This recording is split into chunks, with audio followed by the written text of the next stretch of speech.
which undefeated UFC fighter is going to be able to keep their O the longest? We have people like Shavkat, who has 18 wins and 18 finishes. We have people like Umar, who's being coached by Khabib. And we have people like Peyton Talbot, who's one of the biggest rising prospects, who's undefeated. Today, we have picked 10 of the best undefeated fighters in the UFC right now, and we're going to be ranking them from most likely to least likely to lose their O. So if they're at number 10, we think they're going to lose it pretty quickly, and if they're at number 1, they might never lose it. So the fighters we have lined up for today are Shavkat, who's 18-0, Hamzat, who's 13-0, Ilya, 15-0, Umar, 18-0, Bo Nickel, 6-0, Mavsar, 18-0, Tatsuro Taira, 16-0, Ian Gary, 15-0, Shara Bullet, 14-0, and Peyton Talbot, 9-0. So we have a nice range of like experience. That was a mouthful.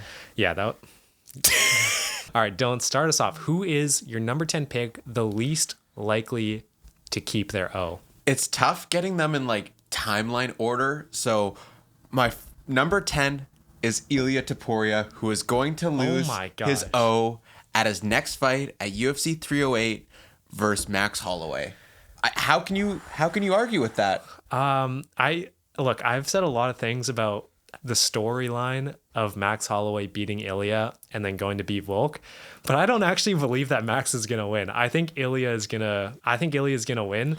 So Fake Max fan. I disagree with that. I never want to see you wear your Max shirt again. So you're doing it in more of like a realistic timeline. Yeah. Okay, that's fair. So at my number 10 spot, I have Shara Bullet because I think he has extremely large holes in his game. Compared to the other undefeated fighters, there's some really well-rounded ones. He's by far the worst fighter. Yeah. He's the worst fighter on this He list. has zero ground game. He cage grabs a lot. He grabs the fence so much to defend takedowns. That's what Coach Khabib told me to do. And I think that, if he faces any decent grappler like maybe Kevin Holland, he's getting a fraud check. My number 9 is Hamzat Chimaev. While I do think that the dude's talent is endless, I just think that he's going to be fighting the top of middleweight, which is deep. Like, I think Whitaker is hot right now, and that's a tough fight for him. Mm-hmm. And if he beats Whitaker, he's fighting Dricus. Like, it's just tough. And I don't think he gets more than 1 or 2 more wins just because of how deep the top of middleweight is. What are the chances that he comes into a fight 90, 80%, I mean, he probably drops the fight, but... Yeah, that's fair. I think that's a good way of looking at it. I don't have him at number 9. At number 9... I have Movsar Evloev because I truly believe that he's going to get outclassed by Aljamain Sterling. And this fight's already booked, so we know it's going to happen. So that's why I kind of picked him. I think compared to Hamzat and some other fighters who have hard fights coming up, I think looking at Movsar, he's had so many decision wins in a row, like 6 now. So I just don't see him being able to out-decision Aljamain Sterling. Yeah. My number 8 is Shara Bullet. The dude is just like a fun-looking fighter, but also Johnny Walker is an exciting fighter, I think the second that the UFC actually feeds him a tough opponent and not just basically a sparring partner, he's going to get exposed. He has so many holes, so the second he fights someone who's even like close to the rankings, I think that there's a good chance he loses that first fight. And at my number 8 pick, I have Tatsuro Taira because he has some hard fights lined up. First, he's already booked, just got announced against Roy Val.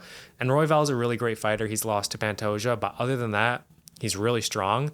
So that's going to be a huge test for him. But I think he could actually do it. But then he has to fight Pantoja. And we all know Pantoja has plot armor. So you can't beat Pantoja. Yeah.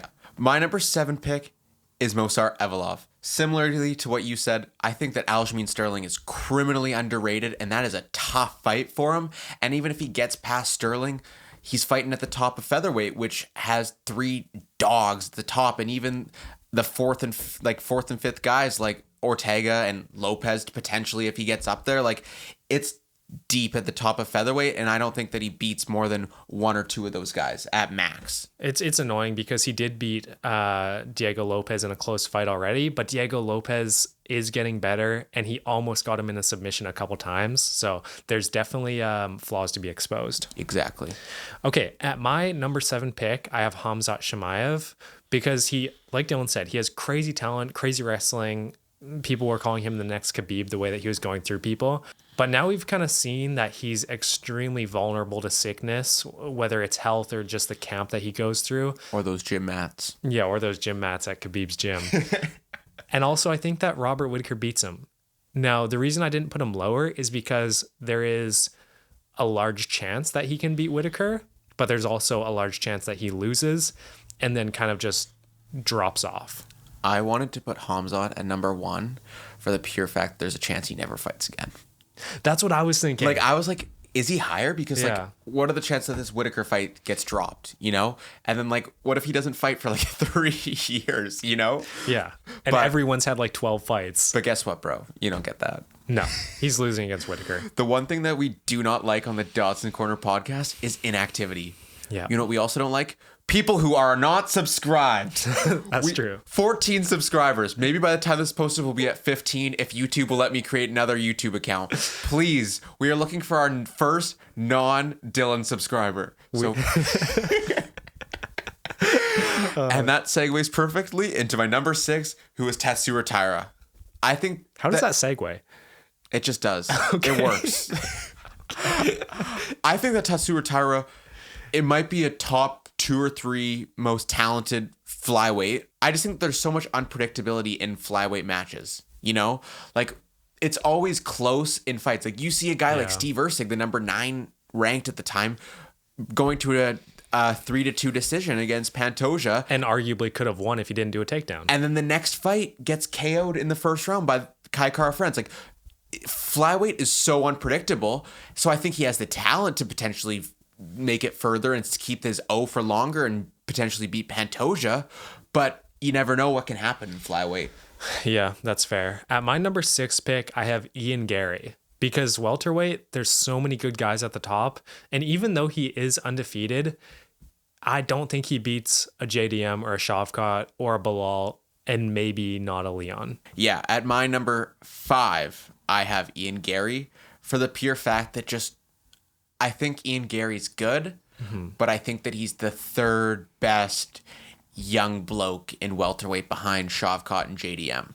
Yeah. I think that both of them are good enough on the ground and much better on the feet against Ian Gary. That I think that he just gets outclassed by both of them. And then when we look at the veterans in welterweight, like an Usman and a Leon, I think that those are also tough fights for Ian Gary. So even if he gets past Leon, I don't see him getting past a Shavkat or a JDM or even Bilal. I think that Bilal... actually, I do think he beats Bilal. I think that Bilal is the fighter he has the best chance against in the division.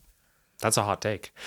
What's interesting is that we actually have pretty similar lists. I feel like this is an extremely controversial topic because realistically anyone could lose at any time. But we generally have the same people. And there's like, I mean, my next pick, I'll spoil it right now, number 5, Bo Nickel.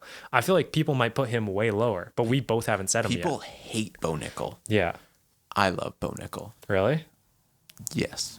I think he's all right. Like, I think he has world-class wrestling, and that's going to take him really far. It's taken Khamzat really far, and he is improving his striking really, really fast. But we haven't seen him against top competition yet. I think the reason I put him so high at number 5 is because he still has maybe 3 fights or 2 or 3 fights where it's like, okay, I'm easily picking Bo Nickel until he faces people like the top 10 middleweights. That's when it gets really tough. Yeah. At my number 4, I have Peyton Talbot.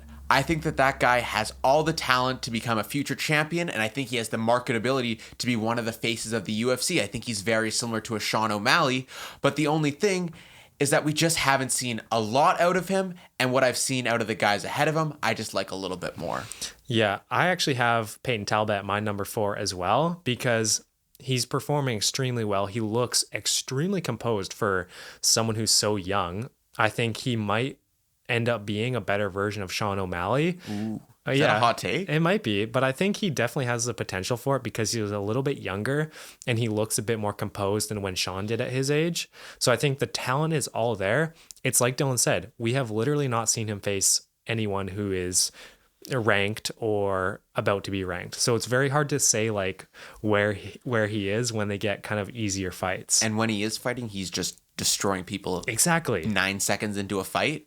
Like, you can't judge a whole lot off of one punch KOs. Yeah, but I think future champ potential. Oh, 100%. I think that most of the guys on this list have championship potential. Except Shara Bullet.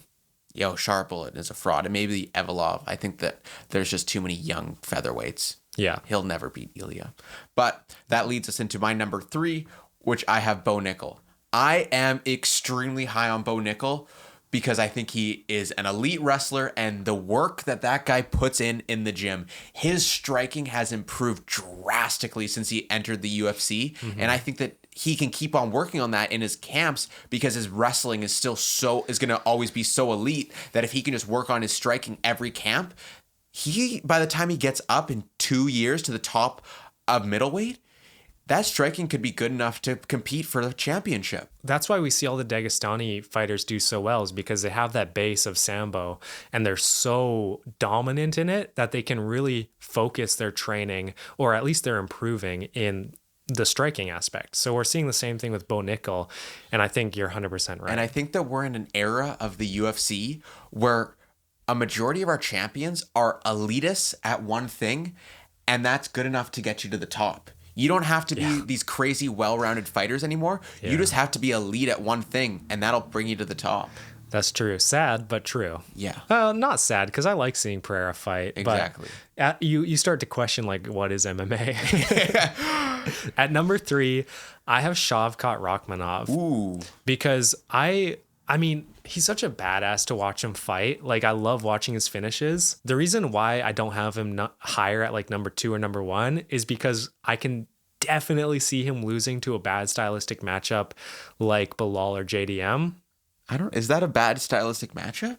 Yeah. Well, JDM is horrible for him. Bilal's better, but you see in the Jeff Neal fight, like, he went to a pretty big war with Jeff Neal, and you know, we see him not really moving his head very much in the striking, whereas you look at JDM, who is someone with really clean boxing and who is a dog as well. That's a tough matchup. I think that Shavkat has, I'll say it now, Shavkat's my number 2. I think Shavkat has top 2 potential in the UFC. I think it's him and Ilya. I think those two have like the 2 highest potentials in the UFC. And they're not at my number 1. But like, if those guys can really figure it out, and as they mature and grow in the UFC and just show their dominance, like, I think that both those guys have potential to be career undefeated fighters. But I think that they have lower floors than my number 1. That's fair. At my number 2, I have Ilya Topuria, because Ilya is one of the most complete fighters I think that we have in the UFC right now. We may have ever seen. Yeah. Like, his boxing looks the best. It is so incredibly fun to watch. The way that he carries his power, it's miles above anyone else in the top 15 featherweights. Even in lightweight, I would love to see him against some of those fighters and see 100%. how his power stacks up, because you see him just flatline KO people like Jai Herbert, Josh Emmett, and Volk, unfortunately. Like, that was hard to watch, but it just goes to show that some people are just different, and it's scary. Mm-hmm. And a lot of, like, the thing that people forget is that in his first couple fights, he had so many submission wins, and he is originally trained in Greco-Roman wrestling. So he has a base of ground game, and he's also the best boxer in featherweight, maybe with Max. Yeah. You were going to say that? I don't know if he's the best boxer. With Max. Yeah. I think Max might have the slight advantage. But I think Ilya has way more power. Ilya's much more powerful. Yeah. But it takes one shot. Yeah. Whereas Max doesn't really have one shot power. And the thing that is scary about him as well is when he has you backed up against the cage, you know, as a viewer, that a knockout is coming. You know, he's going to swing for the fences, which you get to someone like Leon Edwards, or even lots of other undefeated fighters like Ian Leon Gary. Edwards undefeated? No. When he was? Yeah. And I meant like Leon Edwards and also Ian Gary, for example. Those fighters, you're not going to see them pressure up against the cage and go for a knockout like that. Mm-hmm. But Ilya does. He's got that killer instinct. Ilya is the villain of the UFC. 100%. And he's going to embrace it. And I'm so excited for that 308 press conference because it's going to be like the people's champ, Max Holloway, the good guy, versus this evil guy, Ilia Topuria. It is going to be so Unreal. awesome. And we get to number 1. It's another Dodson's Corner video where we have the same guy at number 1, We're getting good at this. Umar Nurmagomedov. Yeah. I think that in his division, he has the best wrestling, and that guy's striking is so good. I think that he gets the Habib comparison because of the last name, but I think that he's much closer to Islam than he is to Habib with that striking. And he's so young, and getting him to train with Habib for even a couple more years, like this guy has potential to be the best Kazakhstani fighter of all time. Yeah, which is saying a lot because we have Islam and Khabib to live up to. The reason why I put him at number 1 is because of the division and what we just saw out of his Corey Sandhagen fight. I think before that, I would have put him way, way lower. But because we saw him outclass for 4 rounds, Corey Sandhagen, who has looked good against top level opponents, I think that just cemented to me that he is legit. And I think against Sean, that's going to be a big test for him against a striker who is the best in his division. Yeah, I mean, what else is there to say? Yeah, he's a elite wrestler who can strike with one of the best strikers in his division in a division full of strikers. Yeah. Who can really compete with him. And I think that he destroys Merab. Yeah. He's a nightmare matchup for Merab, and we'll see who the champion is when he gets to fight for that belt. But I think that he is definitely going to be the favorite in whatever championship fight he has. Definitely. I think that the Merab fight's actually really interesting because it feels like in wrestling, at least when I'm watching it, you look at someone like Merab and someone like Umar, and they're scrambling. They both want it so bad, like the position, they never give up anything. So seeing those two clash where it's like their mindsets are like, I am winning this exchange every time. It's kind of like when we saw, who was it? It was like when we saw Arman versus Gamrot, 2 just elite level wrestlers, and every exchange was like life or death. They have to get this position. That's when it's really fun to watch wrestling. When it's not fun to watch, I mean, maybe predicting in the future, Sean O'Malley pushing Merab off of his feet, trying to get him away. Like, obviously there's going to be great moments in that fight, but I'm assuming that lots of it's going to be up against the cage, or like Leon versus Bilal, where it's just kind of get away from me. I'm trying to survive. That's our picks. I feel like we had surprisingly close lists Outside of Ilia. That is probably the biggest variance we've had. But yet. It just depends on if he beats Max. Exactly. If he beats Max, I think if he beats Max, he's number 1. Yeah, that's fair. But you could see him going up to lightweight. Who knows? But he also doesn't fight, so he's gonna have like 5 more fights in the UFC Until he retires. Little coward. Yeah, he's gonna become like a model in Spain. All right, and that just about does it for this video. Make sure you guys subscribe. We're trying to hit 50 subscribers. It's a big goal. Is that our new goal? It's our new goal. 50 subs. By when? Tomorrow. 306? Tomorrow. 100 subs by 306. 100 subs by 306. That's just under a month. Yeah, we better get making videos. Okay, 306, 100 subs right now. Go do it. Peace. See ya.